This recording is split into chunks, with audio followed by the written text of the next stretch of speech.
R.E.M formed in Athens, Georgia in 1980. Mike Mills and Bill Berry were the only Southerners in the group. Both had attended high school together in Macon, playing in a number of bands during their teens. Michael Stipe was a military brat, moving throughout the country during his childhood. By his teens, he had discovered punk rock through Patti Smith, television, and Wire, and began playing in cover bands in St. Louis. By 1978, he had begun studying art at the University of Georgia in Athens, where he began frequenting the Wuxtry record store. Peter Buck, a native of California, was a clerk at Wuxtry. Buck had been a fanatical record collector, consuming everything from classic rock to punk and free jazz, and was just beginning to learn how to play guitar. Discovering they had similar tastes, Buck and Stipe began working together, eventually meeting Berry and Mills through a mutual friend. In April of 1980, the band formed to play a party for their friend, rehearsing a number of garage, psychedelic bubblegum, and punk covers in a converted Episcopalian church. At the time, the group played under the name The Twisted Kites. By the summer, the band had settled on the name R.E.M after flipping randomly through the dictionary, and had met Jefferson Holt, who became their manager after witnessing the group's first out-of-state concert in North Carolina. Over the next year and a half, R.E.M toured throughout the South, playing a variety of garage rock covers and folk rock originals. At the time, the band members were still learning how to play, as Buck began to develop his distinctive, arpeggiated jangle and Stipe ironed out his cryptic lyrics. During the summer of 1981, R.E.M recorded their first single, Radio Free Europe, at Mitch Easter's Drive-In Studios. Released on the local indie label Hibtone, Radio Free Europe was pressed in a run of only 1,000 copies, but most of those singles fell into the right hands.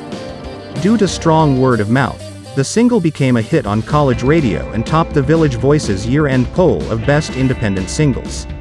The single also earned the attention of larger independent labels, and by the beginning of 1982, the band had signed to IRS Records, releasing the EP Chronic Town in the spring. Like the single, Chronic Town was well received, paving the way for the group's full-length debut album in 1983's named Murmur.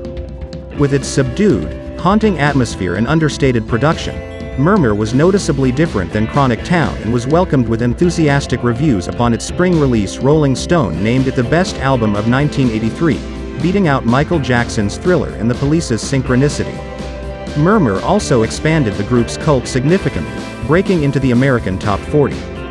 The band returned to a rougher-edged sound on 1984's Reckoning, which featured the college hit Central Rain. By the time R.E.M hit the road to support Reckoning, they had become well known in the American underground for their constant touring, aversion to videos, support of college radio, Stipe's mumbled vocals and detached stage presence, Buck's ringing guitar and their purposely enigmatic artwork.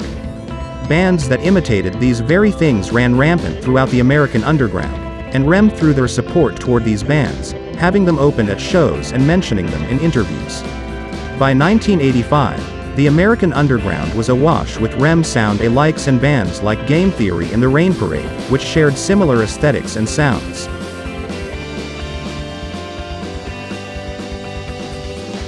Just as the signature R.E.M sound dominated the underground, the band entered darker territory with its third album, 1985's Fables of the Reconstruction.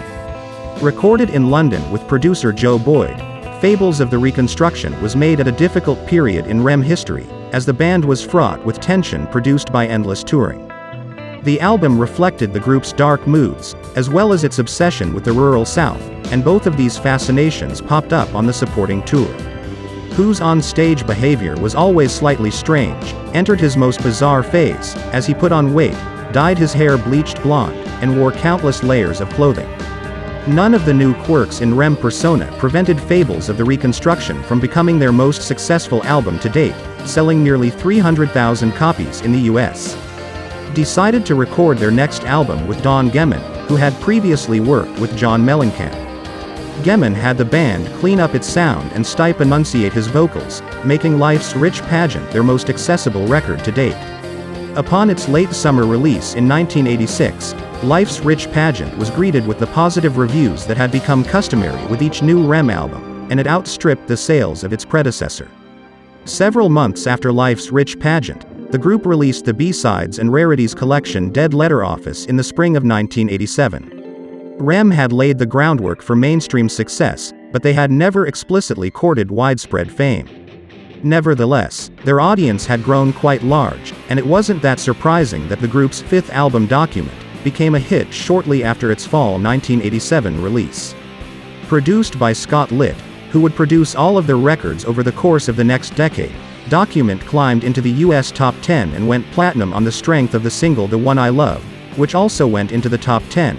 It also became their biggest UK hit to date, reaching the British top 40. The following year, the band left IRS Records and signing with Warner Brothers for a reported $6 million. The first album under the new contract was Green, which was released on US Election Day 1988. Green continued the success of Document, going double platinum and generating the top 10 single stand.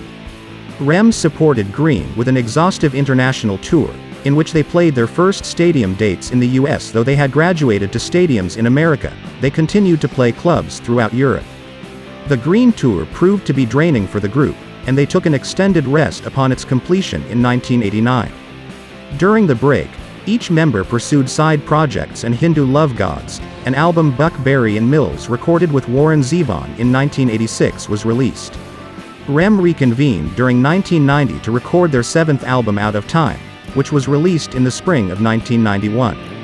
Entering the US and UK charts at number 1, Out of Time was a lush pop and folk album, boasting a wider array of sounds than the group's previous efforts. Its lead single, Losing My Religion, became the group's biggest single and reaching number 4 in the US. Since the band members were exhausted from the Green tour, they chose to stay off the road. Nevertheless, Out of Time became the group's biggest album, selling over 4 million copies in the US and spending 2 weeks at the top of the charts. R.E.M released the dark meditative Automatic for the People in the fall of 1992.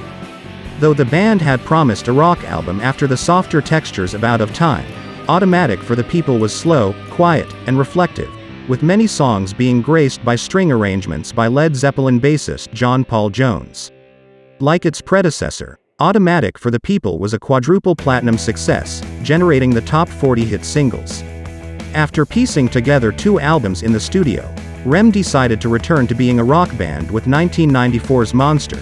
Though the record was conceived as a back-to-basics album, the recording of Monster was difficult and plagued with tension. Nevertheless, the album was a huge hit upon its fall release, entering the US and UK charts at number 1. Furthermore, the album received accolades from a number of old-school critics who had been reluctant to praise the band, since they didn't rock in conventional terms. Experiencing some of the strongest sales and reviews of their career, R.E.M began their first tour since Green early in 1995. 2 months into the tour, Bill Berry suffered a brain aneurysm while performing. He had surgery immediately and had fully recovered within a month.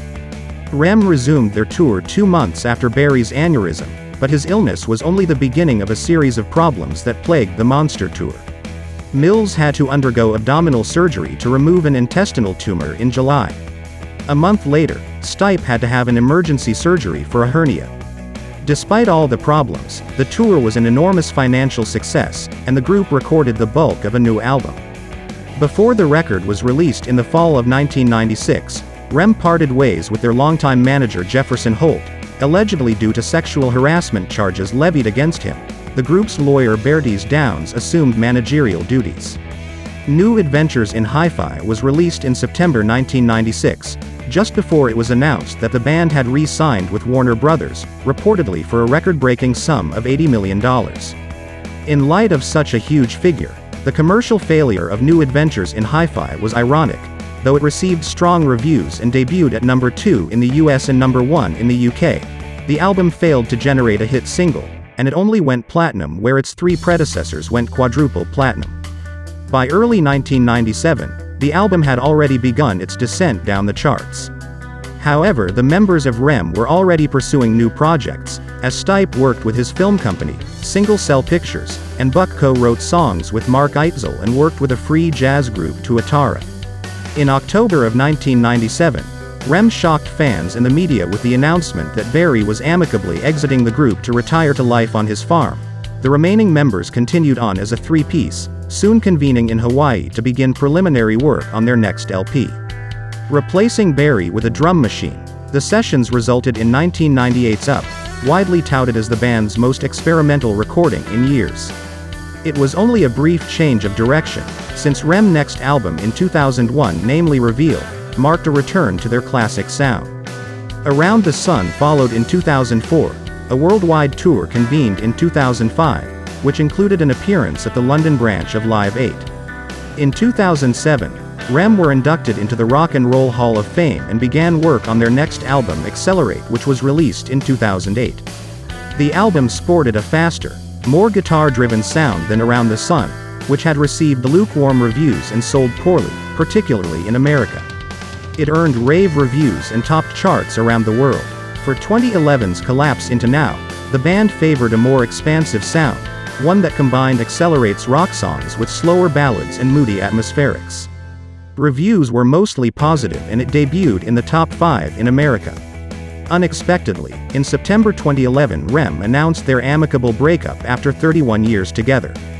Immediately after the split, the band issued a double-disc compilation entitled Part Lies Part Heart Part Truth Part Garbage 1982 to 2011, covering their years at both IRS and Warner. In 2015, the band signed a deal with Concord Bicycle to distribute their Warner recordings, and the first fruits of this partnership surfaced in 2016, when a 25th anniversary edition of Out of Time appeared in November of that year. The next installment in this reissue campaign was a 25th anniversary deluxe edition of Automatic for the People in November 2017.